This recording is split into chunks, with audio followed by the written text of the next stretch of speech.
considerando o objetivo do aprendizado na área comportamental relacionada com as drogas, que estamos vivendo agora. Depois de algum tempo em silêncio, Luzia tomou a palavra e esclareceu: como teremos muito tempo aqui no alojamento, vamos dar continuidade ao nosso curso, tratamento. Teremos aqui as aulas que teríamos lá, se tivéssemos retornado. Como Luzia fez uma pausa, Teresa perguntou: nós temos responsabilidade pelo sofrimento imposto aos habitantes daqui, já que todo o problema teve como causa os resgates que realizamos. De forma alguma, respondeu Luzia. Os resgates se deram, como sempre, quando os resgatados já haviam adquirido uma mínima consciência de que existe Deus e que Ele pode lhes proporcionar um caminho melhor do que o que estão percorrendo aqui. Deixá-los sem assistência, quando já haviam adquirido, por merecimento, o direito a ela, seria negar nossa própria condição de ceareiros do Cristo nesta colônia. Ademais, todos os resgates realizados são previamente autorizados pelos maiores da colônia do Sol. A violência que graça por aqui é fruto do medo porque está passando a direção da colônia, considerando a possibilidade de ataque iminente por parte da organização inimiga. Não é possível ajudar os habitantes daqui? Perguntei. Muito pouco poderíamos fazer, se o tentássemos. E, considerando a inexperiência de vocês no trato com situações semelhantes, os riscos que correríamos seriam muito grandes. Joaquim, César, Maria e Paulo estão trabalhando sem cessar, desde o momento em que vocês adormeceram. Estão socorrendo, à medida das possibilidades, as vítimas da violência.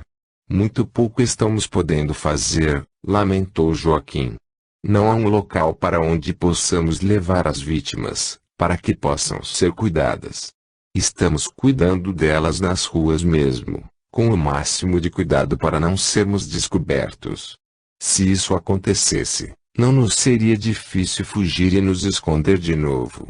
Mas isso poderia acarretar uma nova série de violência. Mas os socorridos não podem ser trazidos aqui para este alojamento. Quis saber Jorge. Não podem, respondeu Joaquim. Estes irmãozinhos estão ainda intimamente sintonizados com as drogas e com os desvios de conduta. A vibração psíquica deles neste ambiente colocaria em risco todos os que aqui se encontram e até mesmo o próprio alojamento. Por outro lado, como a violência é parte da própria administração desta colônia, não há lugar onde eles possam ser abrigados. Há uma coisa que eu não entendi, questionou Karina. No momento do resgate de Sérgio, não sei explicar bem, mas não contive as emoções. Lembrei-me dele. Não sei quando nem onde, mas sinto que o conhecia e, de alguma forma, sabia que o nome dele era Sérgio. Depois ele foi relatando sua relação com uma garota que chamava de sua pupila. A emoção foi tomando conta de mim.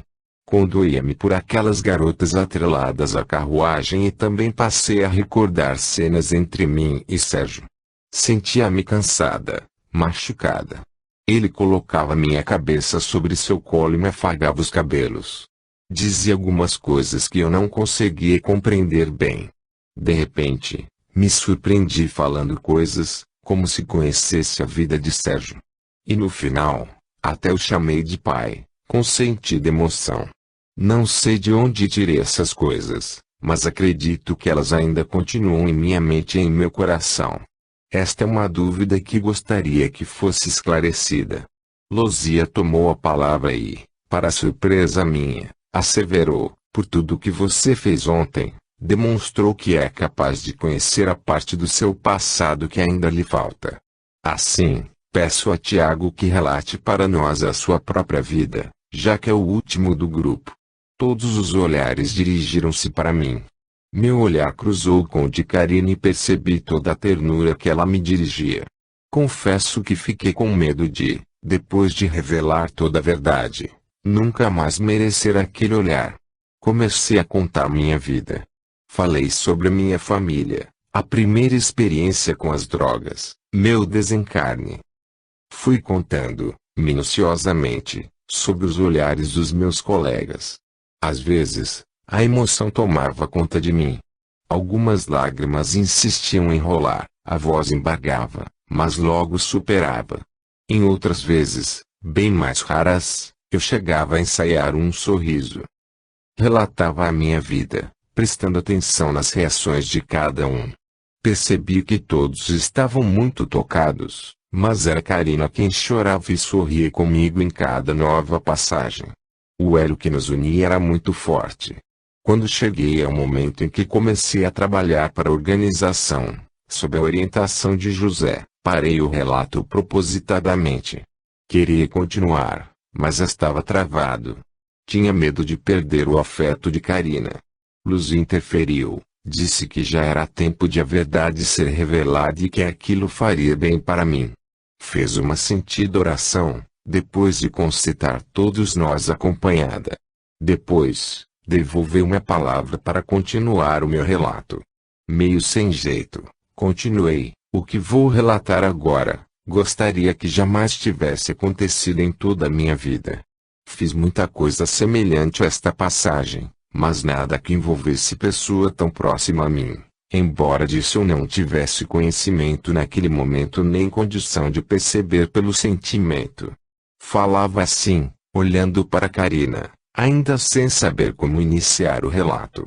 Saber, eu sabia, mas o medo fazia com que desse voltas para fugir da realidade. Respirei fundo e continuei: antes de começar a relatar, gostaria de pedir perdão para Karina por todo o mal que lhe causei. Perdoe-me, pois eu a amo. Falei assim, olhando bem nos olhos de Karina. Ela me devolveu com um sorriso sereno, um olhar que demonstrava afeto e compreensão, e me disse: eu também o amo e o perdoo, seja o que for. Afinal, quantos erros também não tenho cometido? Os demais assistiam a tudo, mas não interferiram. Nossa declaração de amor era sincera, e o sentimento que nos unia era puro. Depois de perceber a sinceridade dela, tomei coragem e relatei: naquele tempo, eu faria qualquer coisa pelas drogas. Havia ficado, nem sei por quanto tempo, sem usá-las. Suportei todos os reveses da pior crise de abstinência possível e não queria sequer imaginar a possibilidade de novamente ficar sem elas. José pegou meu ponto fraco e me colocou para trabalhar para a organização. Deveria iniciar pessoas no vício e ganharia uma comissão por isso. Ele me levou a uma festa e me mostrou um casal, os dois jovens que deveriam ser iniciados. Explicou-me as fraquezas de cada um e me esclareceu que nova porção de droga eu só receberia quando aquele casal fosse iniciado. Pensei que não conseguiria, mas investi. Não poderia ficar sem tóxico. Naquela época, não sabia de quem se tratava. Apenas os seus nomes, Karina e Pedro. Agindo do mundo espiritual os induzia a se iniciarem no mundo das drogas e José se incumbiu de arrumar um jeito para que certo traficante oferecesse droga para o rapaz. Karina e Pedro, sob a minha influência, usaram droga a noite toda em uma construção abandonada. Depois disso, nunca mais pararam, até que ambos desencanaram em razão de overdose. Se não fosse eu, provavelmente, Karina e Pedro não estariam aqui hoje. Uma emoção profunda me tocou. Comecei a chorar e a soluçar. Não conseguia falar mais nada. Luzia ia falar alguma coisa, mas Karina tomou-lhe a frente e disse: você está superestimando a sua influência. Como todos já sabem, naquela ocasião eu pretendi usar droga. Já havia tentado adquirir, sem conseguir. E mais, se temos aprendido que a toxicomania é a consequência, cuja causa é o desvio de conduta, ninguém mais do que eu era candidata a adquirir tal enfermidade. Não relatei todo o desvio de conduta que foi minha vida nesta última encarnação? E Luzia acrescentou: qualquer indução só é possível se a pessoa ser induzida a dar sintonia mental à sugestão que se tenta impor. Assim, mesmo com o empurrãozinho que foi dado por Tiago, Karina é responsável por ter adentrado no mundo das drogas. Diante daquelas palavras reconfortadoras, Fui reequilibrando minhas emoções. Retomei a palavra e continuei relatando a minha história. A grande quantidade de pessoas que desviei para o mundo das drogas, Igor, a mãe de Igor, minha família. Minha chegada à colônia do pó, como se estivesse em férias. Daí para frente, o relato ficou difícil de novo. Olhei para Karina e percebi que, embora emocionada, seu olhar demonstrava a mesma ternura de antes. Encorajei-me e prossegui. Logo que cheguei a esta colônia, fiquei surpreso com tanta bagunça e promiscuidade. Fiquei um pouco perdido pela cidade. Não sabia o que fazer. Conheci Sônia, Joaquim e Esther, e revi Pedro e Karina. Pedro já era um autômato, como estava ontem no momento de seu resgate. Karina. Não suportei. Caí em pranto novamente. Chorava e olhava para ela, que chorava também. Eu esperava que alguém interferisse, que alguém dissesse alguma coisa, mas todos permaneceram calados. Aguardavam o prosseguimento do meu relato. Alguém me ofereceu um pouco de água. Aceitei, melhorei um pouco e, sem tirar os olhos dos olhos de minha amada, recomecei. Karina permanecia atrelada àquela carruagem que nós vimos ontem. Não falava, não conhecia ninguém, era como se não fosse gente. As lágrimas continuavam rolando na minha face e agora, ainda mais, na face dela. Mas continuei. A parte mais difícil do relato, para mim, já havia passado. Procurei me aproximar de Sérgio. Sempre que a carruagem estava estacionada naquele local em que a vimos ontem, eu ficava por ali conversando com ele. Nesse ínterim, meu resgate já estava sendo preparado por Joaquim. Narrei, detalhadamente, o meu encontro com minha avó e minha mãe. E depois falei do meu resgate. Pouco antes do meu resgate, tentei induzir Esther a conquistar a condição mental que possibilitasse o seu resgate e o de Pedro, mas fui ver o que poderia fazer por Karina. Naquele dia, para surpresa minha, não estava atrelada à carruagem. Conversei com Sérgio, tentando não despertar suspeitas, e consegui descobrir que ela estava na casa de Rufiluz. Informei-me sobre o local e me pus a caminho. Tive dificuldade para chegar até Karina, porque havia muitos guardas lá. Consegui entrar e trazê-la comigo, dizendo que o fazia a mando de Rufiluz. Não foi difícil de me fazer acreditar, pois tinha como provar que trabalhava para a organização.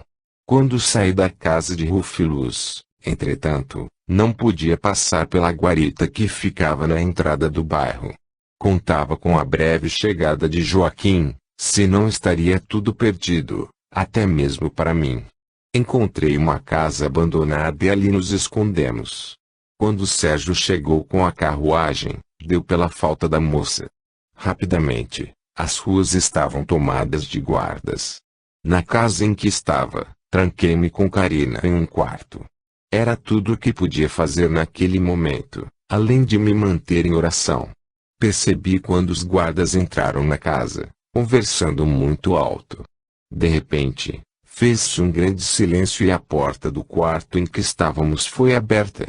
Qual não foi a minha surpresa quando vi Joaquim adentrando por ela e nos mandando ocupar a nave de resgate. Depois disso, todos sabem. Karina não se conteve. Levantou-se de onde estava, abraçou-me e me revelou: "Eu amo você." Apenas 3 palavras, mas tão significativas. Há muito tempo que me pesavam na consciência os fatos ali relatados. Prezava muito a amizade de Karina e o amor que me unia a ela. Só o fato de já estar sabendo de tudo parece que me retirou um enorme fardo dos ombros. Senti-me aliviado. Luzia tomou a palavra. Neste momento, caberia tecer comentários sobre a sua experiência. Ocorre que deveremos interromper nossa aula, porque Joaquim precisa de nossa ajuda. A violência pelas ruas da colônia está sem limites. Algo nessas proporções nunca chegou por aqui. Joaquim nos pediu que nos coloquemos em oração. Façamos isso e, mais tarde, tiraremos nossas conclusões quanto à história de Tiago. Capítulo 28 – As características da dependência.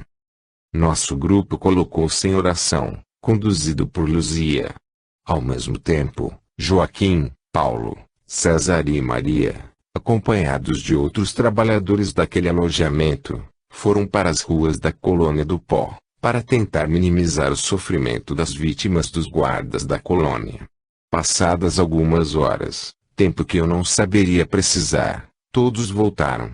Segundo Joaquim, as coisas haviam voltado à normalidade. A maior parte do abuso praticado contra os habitantes da cidade era fruto da ação dos próprios guardas, e não determinação da direção.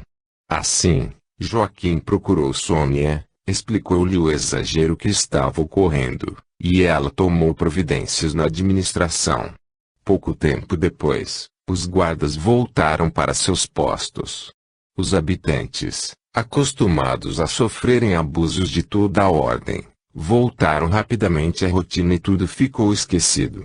Após o retorno dos trabalhadores do alojamento, fizemos mais uma oração de agradecimento pela oportunidade de trabalho.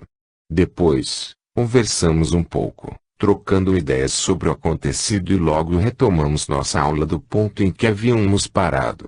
Foi Luzia quem tomou a palavra para nos esclarecer. A experiência que hoje nos foi relatada por Tiago pode nos esclarecer bastante. Tiago era o tipo de toxicômano que não estava enquadrado no padrão.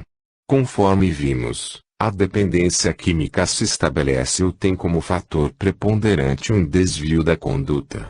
A pessoa que não se ajusta às regras da sociedade busca, de várias formas, fugir da realidade. Uma dessas maneiras, a mais usada hoje, é a droga. A pessoa permite a quebra da barreira psicológica que a afasta delas.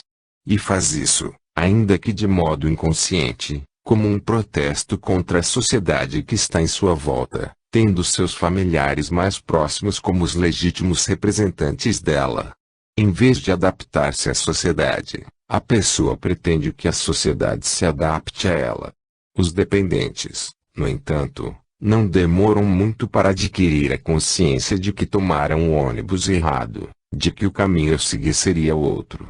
Tentam reverter o quadro, mas se veem impotentes diante da dependência. A vida desses dependentes passa a ser um eterno conflito.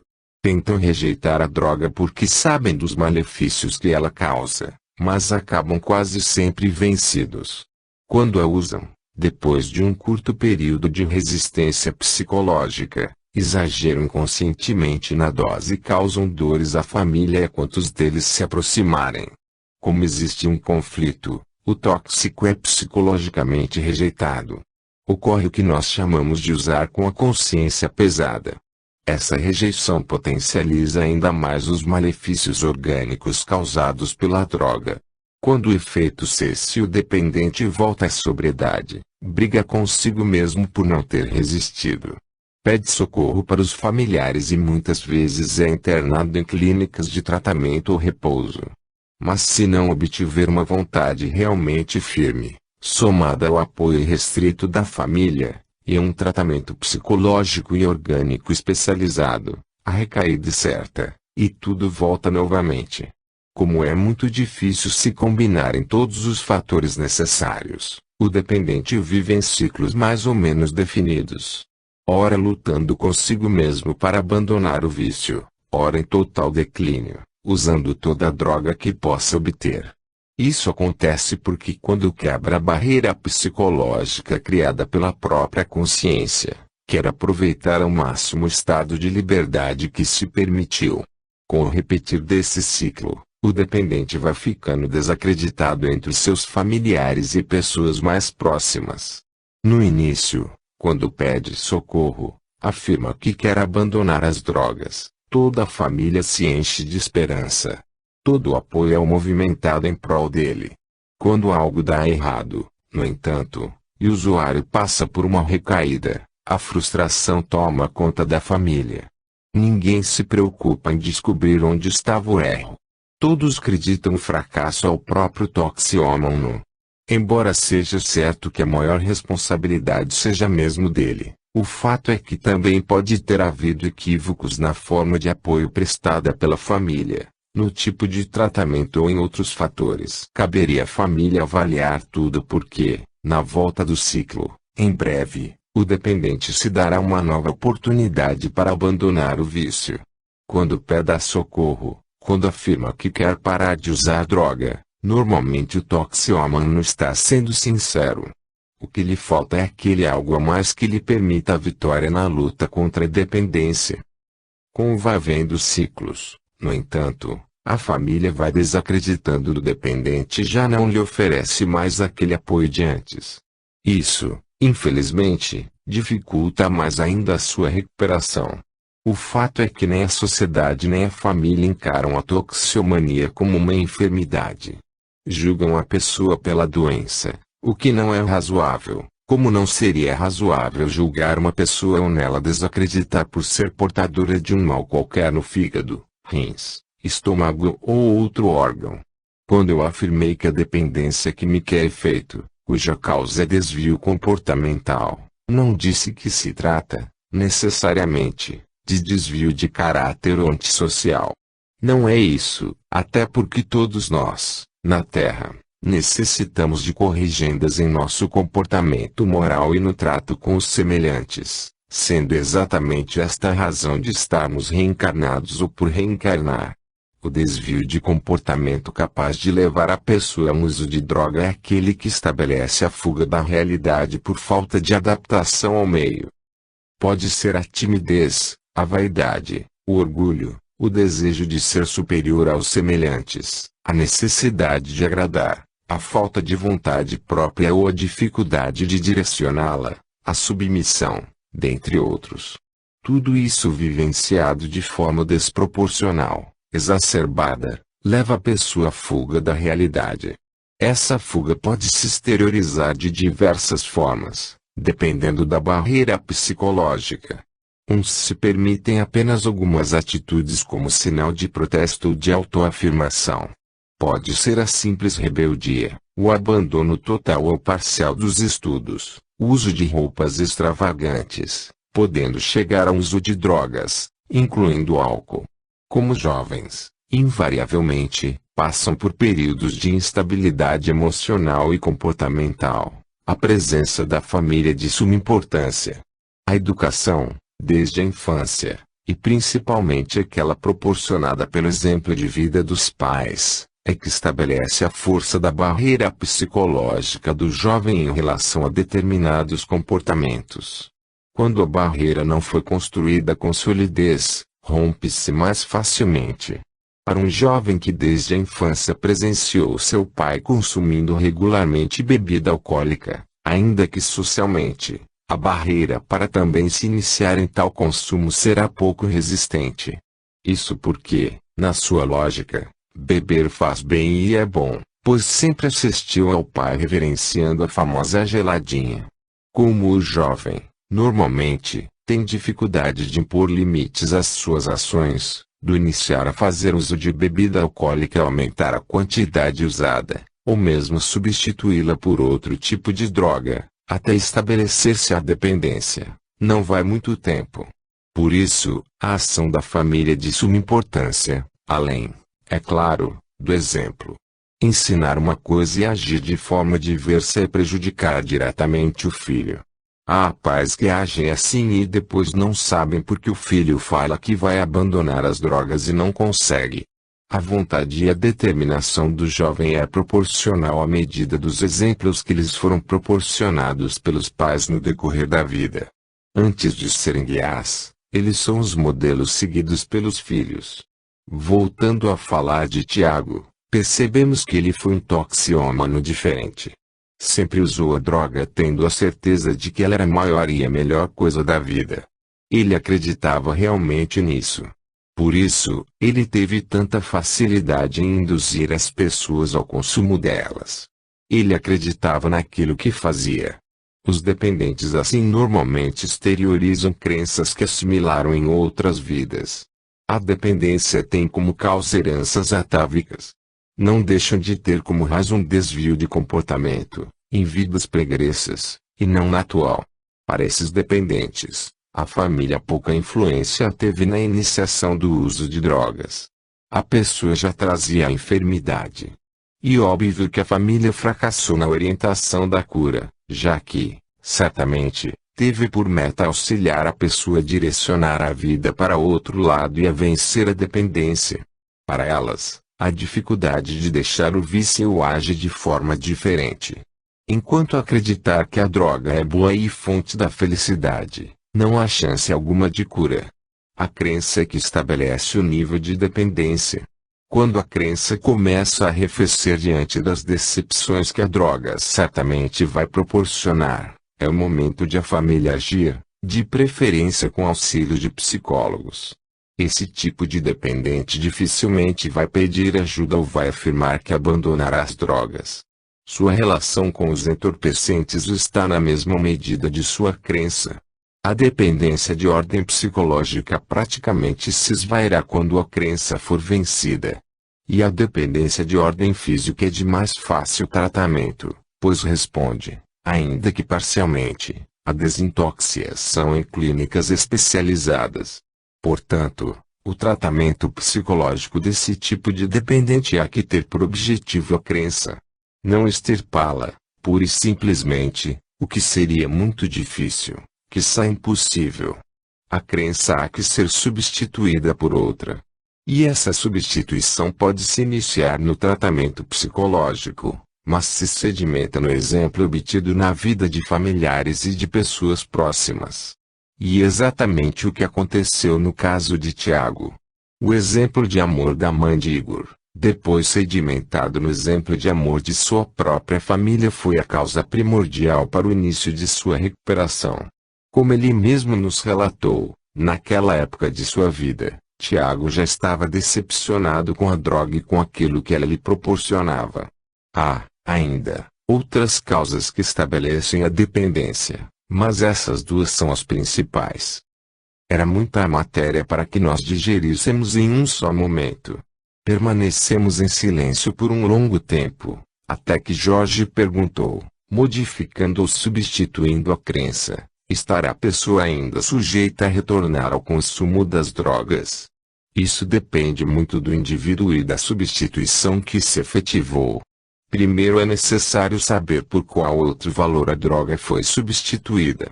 No caso em estudo, Tiago substituiu sua crença pela fé no amor. Como o amor é realmente a fonte de todo o progresso do homem, ao vivenciá-lo, Tiago, certamente, encontrará a paz e a felicidade que tanto buscou nas drogas, sem êxito. Não haverá razão psicológica para um retrocesso. Por outro lado, quando se substitui a crença nas drogas, que é falsa, por outra igualmente falsa, há grande probabilidade de retorno ao uso das drogas. A pessoa frustra-se com o novo valor e retoma a antiga crença. Tudo, é claro, no subconsciente.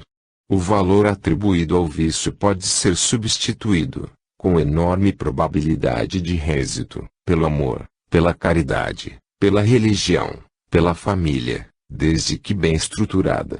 Há riscos em sua substituição pelo esporte, pelo sexo, pela fama, pelo dinheiro, dentre outros.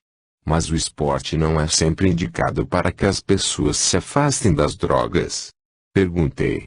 E deve continuar sendo, respondeu Luzia. Mas como forma de terapia, de ressocialização. Nunca como crença de substituição, como a fonte da felicidade. A prática de esportes é o complemento salutar em qualquer tratamento de toxicômano, mas não pode ser sua essência. Desde o meu relato, não pude deixar de observar Karina. Ela estava quieta, mas não mostrava qualquer emoção. Como houve um silêncio, ela perguntou. Quando eu vi aquelas moças atreladas àquela carruagem, logo percebi que aquilo tinha alguma coisa com meu passado. Depois, sem me dar conta, chamei Sérgio pelo nome. Eu nem sei de onde tirei o nome dele nem aquelas coisas que disse a ele. Depois, o relato de Tiago, a quem sou eternamente agradecida por me libertar de uma situação tão deprimente como aquela. Não sei se isso é tudo que me faltava saber da minha vida na colônia do pó. O interessante, e não consigo entender isso, é que me sinto aliviada e, poderia dizer, até feliz. Como posso explicar isso? E simples, respondeu Luzia. Embora se trate de uma situação bastante deprimente, você estava nela como vítima. Em um lugar de tantos desvarios e desacertos, só o fato de não estar contraindo novos débitos já seria salutar. No seu caso, além de não estar acumulando novos débitos, você ainda estava resgatando alguns adquiridos no passado, e é muito justa a felicidade que você sente. Por que resgatando débitos? Redarguiu Karina. Em um passado muito distante, quase toda a nossa família espiritual estava reunida na carne. Você e Tiago eram casados, estavam muito apaixonados, mas eram pobres. Pedro apaixonado por você. Em nome do seu amor por Tiago, você começou a manter um caso com Pedro, interessada na sua fortuna. Aos poucos, fui obtendo joias, terras, títulos, tudo sem que Tiago sequer desconfiasse. Você foi mantendo o mesmo padrão de vida. Quando entendeu que já havia recebido o suficiente de Pedro, tentou abandonar o relacionamento. Mas Pedro não aceitou e ameaçou tornar pública toda a história de vocês. Foi aí que entramos na história, eu, Sérgio e Rufiluz. Você pretendia matar Pedro, mas não sabia como fazer. Eu era criada da casa de Pedro e apaixonada por Tiago. Aceitei a sua proposta. Eu mataria Pedro e depois trabalharia em sua casa. Emprego garantido, e ao lado do meu amado. Como não consegui um plano para desincumbir-me sozinha do combinado, utilizei os serviços de Rufiluz e Sérgio, que eram escravos naquela ocasião. Seduzi a ambos e consegui que eles matassem Pedro. Mas depois caí na mesma situação que você. Tanto Rufiluz como Sérgio me ameaçaram de contar para todos que eu havia mantido relações sexuais com eles. Considerando os costumes da época e o fato de eles serem escravos, isso seria o fim da minha vida. Resultado, com o dinheiro roubado de Pedro, pagamos ao carcereiro de um presídio próximo para que mantivesse Rufiluz e Sérgio em celas solitárias e fétidas que mal permitiam que se sentassem. Não havia sequer banheiro ou qualquer outra forma para que eles se higienizassem. Só tinham o direito, a cada dia, a um pouco de água e uma ração de comida. Nem luz entrava nas celas. Viveram ali como animais o tempo que conseguiram. Muitos outros débitos nós adquirimos, ainda, naquela ocasião. Estando como criada em sua casa, mantive um romance com Tiago, seu marido, por muitos anos. Passado algum tempo, Tiago descobriu tudo. Seu romance com Pedro, a origem do dinheiro da família, a permanência de Rufiluz e Sérgio no calabouço solitário. Quando Pedro foi assassinado, você falsificou um documento que dizia que ele tinha uma dívida antiga para com seus pais, e ficou com quase toda a herança, que somou ao que dele já havia retirado. Fez isso para justificar a origem da riqueza para Tiago. Mas, no fundo, ele nunca aceitou essa versão. Investigou, descobriu a verdade, mas permaneceu como se nada tivesse acontecido, já que estava desfrutando da riqueza. Como se decepcionou com você, aproveitei para me insinuar e iniciamos o nosso romance. Mais tarde você descobriu, mas naquela época já dava mais importância ao dinheiro e aos eventos sociais do que ao marido. Muitas vezes chegou a me pedir que tomasse conta dele para poder permanecer mais tempo nessa ou naquela festa. Como vê, são muitos os débitos que temos que resgatar. E isso explica toda a dificuldade por que passamos. Também estive atrelada àquela carruagem durante um bom tempo. Será que eu já fiz alguma coisa boa na vida? Perguntou Karina. Não se esqueça da necessidade do auto-perdão. E lógico que já fez muita coisa boa na sua vida. Ocorre que estamos em tratamento de nossas enfermidades. Por isso, estamos examinando as enfermidades. Muitos dos débitos aqui relatados você já resgatou, pelos bons sentimentos que adquiriu. Em muitas outras vidas, você conseguiu ajudar muita gente. Mas, como todos nós, ainda tem débitos a resgatar, o que é normal. Quem não os tem certamente estará em outro planeta, porque neste ainda estamos tentando vencer a nós mesmos. Todas as demais moças que estavam atreladas àquela carruagem possuem débitos semelhantes. Quis saber Teresa. Todas elas possuem débitos, respondeu Luzia. Ninguém passa por um sofrimento sem uma causa justa. O débito adquirido significa que temos algo a aprender. A vida nos dá um tempo e as oportunidades necessárias para que possamos aprender sem sofrimento. Quando não aproveitamos as oportunidades, a vida nos induz ao aprendizado pelo sofrimento. A matéria estudada hoje servirá para nossa reflexão durante algum tempo. Poderemos voltar ao assunto em momento oportuno. Joaquim, que a tudo ouvia com total atenção, aproveitou o ensejo para nos convidar ao repouso, esclarecendo-nos que, tão logo despertássemos, retornaríamos à colônia do Sol. No dia seguinte, a nave pousou em local bem próximo ao alojamento. Sérgio, Pedro e Esther foram mantidos desacordados.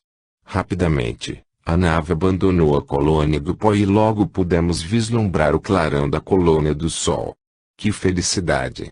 Ao chegarmos, esclareceram-nos que teríamos aquele dia para estar ao lado dos nossos orientadores. Fizemos uma oração. Despedi-me de todos e me apressei para o encontro com Lucius. Capítulo 29. Novo encontro de amor. Lucius já estava à minha espera. Abraçamo-nos e, em seguida, me convidou para sentar. Conversamos durante horas. Procurei relatar-lhe, com a maior fidelidade possível, todas as passagens ocorridas na colônia do pó e no caminho que nos levou até lá. Para cada passagem, Lucius tinha uma palavra instrutiva. Depois de muito conversarmos sobre a excursão que findara, perguntei-lhe sobre Márcio. Lucius esclareceu-me que ele havia passado por um período de desintoxicação e se matricular em outro grupo que estava iniciando o tratamento. Disse-me que decisão dele fora acertada. Se não estava se sentindo confiante para prosseguir na jornada, era mais sensato dar um passo atrás e reiniciar o tratamento do que insistir, com grande risco de sucumbir. O ambiente da colônia do Sol parecia estar leve, a respiração era fácil e prazerosa, até mesmo a locomoção se dava com bem menos ou quase nenhum esforço. Lucius explicou-me que essa diferença era natural e que se dava em razão da diferença dos fluidos que eram liberados pelo pensamento dos habitantes da colônia do Sol e os da colônia do pó. Em seguida, pediu que me higienizasse a fim de liberar toda a toxina e os resíduos provenientes de lá. Depois, deveria voltar procurado para uma atividade extra. Ao higienizar-me, principalmente depois de passar pelo que eu chamava de banho de vapor, senti-me muito mais leve. A mente parecia raciocinar melhor e mais claramente. Estava feliz. A prova por que passara na colônia do pó era um indicativo muito forte de que eu estava me recuperando. É óbvio que não foi fácil presenciar, pelas ruas, as pessoas aspirando ou injetando cocaína, ou mesmo fumando maconha. Contudo, consegui superar o desejo sem passar por nenhuma crise de abstinência. Sentia vontade de consumir droga, mas não se tratava daquele apelo invencível de antes. Já era possível superar com menos sofrimento e mantendo a razão e a consciência. Pensei nos meus colegas de turma. Fiquei feliz. Todos superaram muito bem. Formávamos um grupo em franca recuperação. Fiz uma oração de agradecimento a Deus por tudo que havíamos passado e superado. Supliquei forças para continuar enfrentando as dificuldades do tratamento e não me esqueci de pedir por todos aqueles que prejudiquei em minha insana caminhada pelo mundo das drogas. Depois de refeito, fui ao encontro de Lucius que já estava me esperando. Ao me reunir com ele, fiquei sabendo que, enfim, poderia encontrar-me com minha mãe, no momento do sono dela. O encontro se daria na colônia de Maria, no mesmo local onde ocorreram os encontros anteriores. Só que, desta vez, eu estaria desperto, pois agora o meu estado geral autorizava o encontro direto. De pronto, fiquei ansioso. Há quanto tempo esperava por aquela oportunidade? Sabia que foram as orações dela que possibilitaram a minha retomada de consciência e o socorro recebido. Seu carinho, seu amor, seu afeto eram um presente que eu mal podia esperar. Conversamos um pouco e nos dirigimos para a colônia de Maria. Sei que Lucius poderia fazer o percurso de forma quase instantânea, pela força do pensamento. Mas, como eu não estava habilitado a tanto, usamos uma condução parecida com a nave que nos trouxe da colônia do pó. As dimensões eram menores e o material de constituição dela tinha consistência diferente, difícil de explicar. Ao chegarmos à colônia de Maria, pensei que havia chegado ao próprio paraíso, de tanta beleza que me encantava os olhos. Imensos jardins se estendiam de ambos os lados da rua. Ao fundo, prédios de arquitetura moderna e rara beleza. Pássaros revoavam pelos jardins, com seu canto encantador. O movimento era intenso, mas de forma organizada. A luz natural possuía um brilho indescritível. Quando a nave nos deixou, percorremos alguns quarteirões e, em seguida, adentramos em um bonito edifício.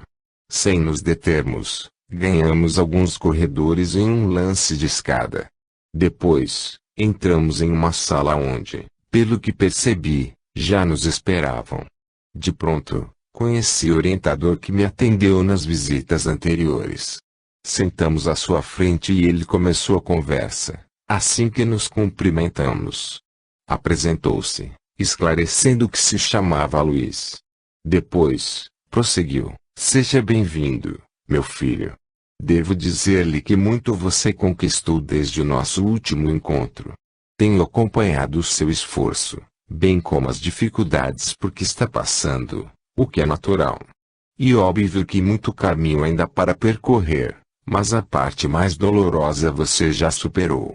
Deve agora se fortalecer para superar a maior dificuldade do toxicômano, a primeira reencarnação durante o tratamento.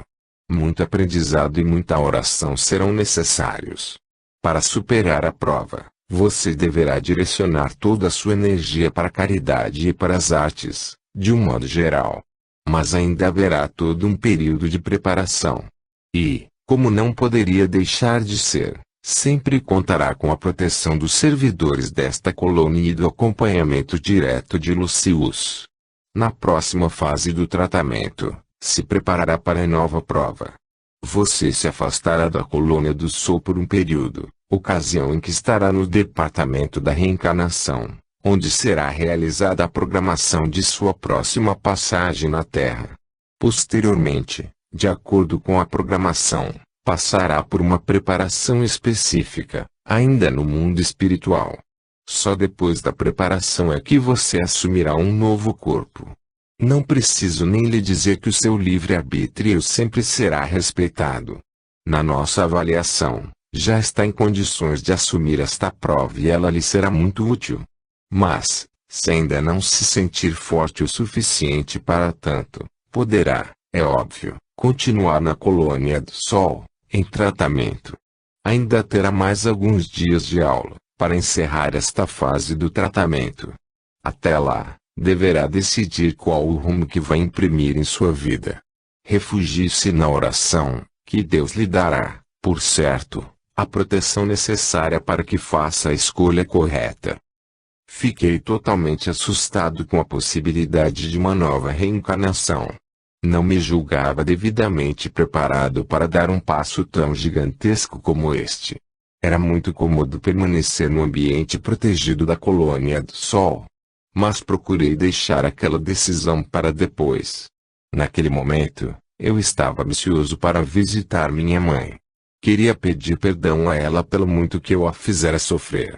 Conversamos mais um pouco, até que fomos informados de que ela havia chegado. Dirigimos-nos à sala contígua, onde vislumbrei a figura de minha mãe. Estava sentada em uma cadeira, tão ansiosa quanto eu. Ao me ver, deixou que algumas lágrimas molhassem o seu rosto. Estava amparada por minha avó. Aproximei-me lentamente.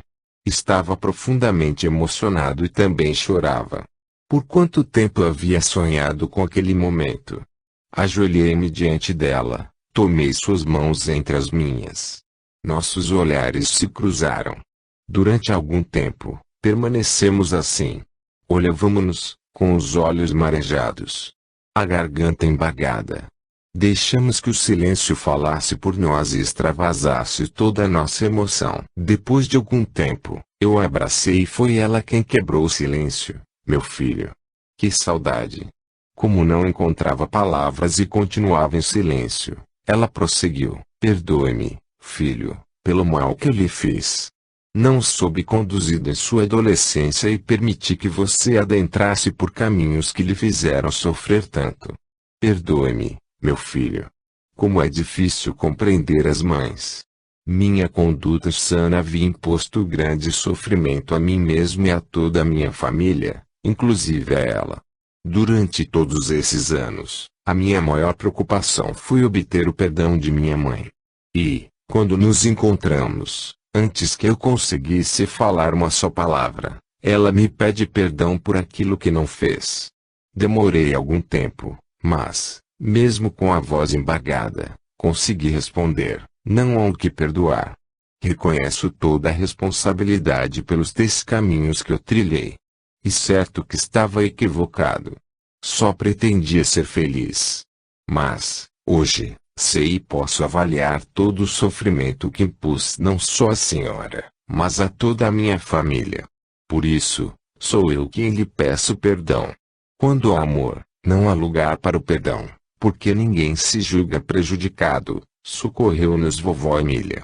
Quanta felicidade de vê-lo assim, meu filho, prosseguiu minha mãe. Quanto tempo eu passei imaginando o seu sofrimento e orando por você. Quando tomei conhecimento de que já se encontrava no caminho da recuperação, que havia aceitado tratar-se, fiquei muito feliz. Você nos abandonou de uma forma muito brusca. Eu mal havia percebido que o meu menino havia crescido e já recebia notícia do seu desencarne. Mas a bondade de Deus nos colocou no caminho de novo. Estamos juntos, e isso recompensa qualquer dor que tenhamos passado. Passei por muitas dificuldades, revelei, e não foram poucas as vezes em que eu chorei pela falta do seu colo, até mesmo antes de decidir me tratar. A saudade era muito grande, mas o remorso por tê-la feito sofrer tanto sempre foi o maior peso que tenho carregado na consciência durante todos esses anos. Não tenha remorso, filho. Depois do seu desencarne, com o qual eu não me conformava, procurei uma casa espírita e conheci uma nova luz. Durante todos esses anos tenho me dedicado ao estudo da doutrina espírita, o que tem sido uma luz em meu caminho. Hoje, posso afirmar a você que, se é que sofri, foi para o resgate de minhas próprias faltas. Todos temos os nossos erros e tropeçamos, porque ainda somos seres imperfeitos. Assim, as experiências de cada um são úteis ao seu próprio crescimento. Por isso, filho, não tenha remorso. Aproveite a experiência que está vivendo hoje. Aprenda o mais possível. Fortaleça-se na fé e aceite o que a vontade de Deus determinou em nossa vida para que possamos corrigir os nossos erros. Não perca esta oportunidade, filho. Agarre-a com amor e faça tudo para abandonar o vício. Sei que você poderá passar por uma nova experiência na carne. Fiquei muito feliz porque, se Deus assim permitir, poderei acalantá-lo em meus braços, ainda que não seja por muito tempo, na qualidade de bisneto. Que Jesus ilumine o seu caminho. Ore por mim, mamãe. Sinto muita falta do seu colo, mas me sentirei feliz em saber que está orando por mim. O encontro foi curto porque minha mãe estava em desdobramento, no momento do sono físico. Ao nos despedirmos, as emoções e as lágrimas se repetiram.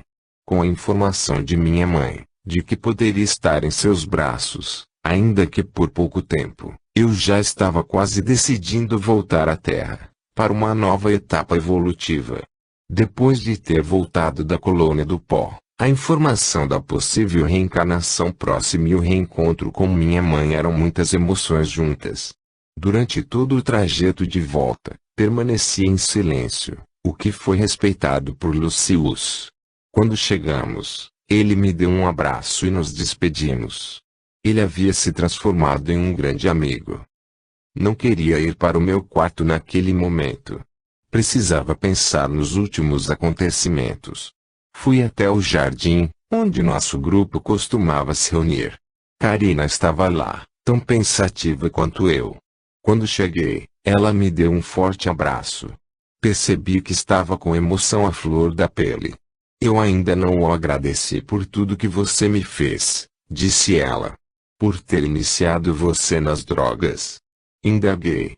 Não seja tão severo consigo mesmo.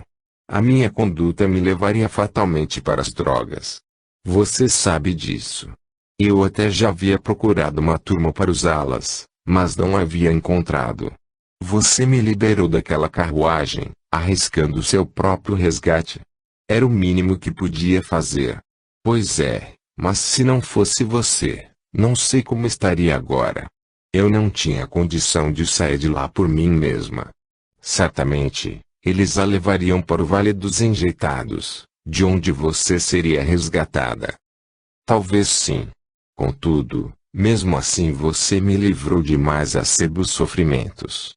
Você conheceu o Vale dos Enjeitados e pôde avaliar muito bem o que deve permanecer ali. Tentei mudar o rumo da conversa, porque ficava sem jeito com os agradecimentos de Karina. Estava agora com o meu orientador, estive com minha mãe. Disseram-me que poderei reencarnar logo. Eu também, respondeu Karina. Estou com medo. Mas você tem força suficiente para se manter longe das drogas. Eu tenho certeza. Aposto em você. Para ser sincera, não são apenas drogas que me causam medo. Você sabe do meu passado. Tenho que superar também o vício do sexo. Não quero me fazer um objeto de novo. Preciso aprender a dar mais valor a mim mesma. Quero ter uma vida digna. E terá. Certamente, você vai passar por um período preparatório, o que a habilitará a livrar-se desse problema. Você é uma pessoa tão boa, tão meiga, está sempre preocupada com os outros, ajudando os outros. Deus não vai se esquecer de você. Estará protegendo em cada passo da nova jornada. Deus não se esquece de ninguém, respondeu Karina. Somos nós que nos esquecemos dele e nos afastamos das suas leis. Karina, se nos autorizarem, vamos retornar próximos um do outro para que possamos nos amparar mutuamente. Não vale roubar pensamentos. Eu iria lhe pedir exatamente isso. A nossa vida continuou na colônia do Sol. Estamos todos no caminho de nos livrarmos das drogas. Contudo, mais do que isso, aprendemos o valor do verdadeiro amor. Sentimento tão sublime, mas capaz de afastar as pessoas de todos os percalços da vida. O amor é um antídoto perfeito para todas as mazelas. Que o amor de Jesus abençoe a todos os que nos dedicaram o carinho de sua atenção. Prosseguiremos, em nossa caminhada, certos de sua proteção, porque só Ele é o caminho, a verdade e a vida. E ninguém vai ao Pai, senão por Ele. Sigamos Jesus. A envolvente história de Tiago e Karina continua. O autor nos revela a continuação da história de Tiago e Karina que, após o trágico desencarne, compreenderam que são espíritos que assumiram débitos no passado e terão de retornar à Terra. Fim.